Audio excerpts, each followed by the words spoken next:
اعوذ باللہ من الشیطان الرجیم بسم اللہ الرحمن الرحیم۔ مولا کائنات حضرت علی ابن ابی طالب علیہ السلام کے مجموعہ کلام نہج البلاغہ کے تیسرے باب کا 455 نمبر فرمان۔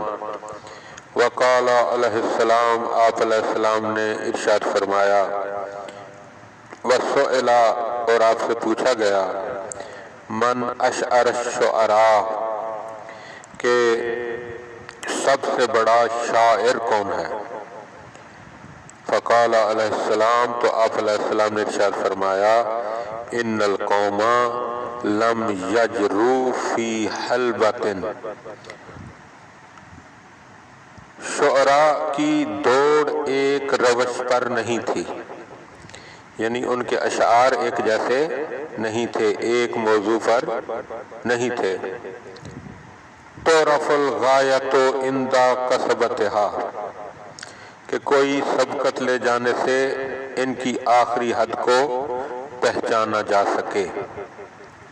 فَإِنْ كَانَ وَلَا بُدَّ، اور اگر ایک کو ترجیح دینا ہی ہے،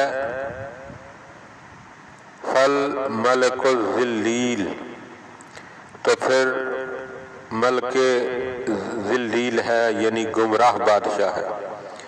یریدو عمرہ القیس، اور اس ملک ذلیل سے مراد عمرہ القیس ہے، کہ اگر ہم یہ سمجھیں، یہ فیصلہ کرنا چاہیں کہ زمانہ جاہلیت میں سب سے بڑا شاعر کون تھا، تو مولا علی فرماتے ہیں کوئی معیار تو نہیں ہے، لیکن پھر بھی عمرہ القیس ان سب میں سے بڑا ہے۔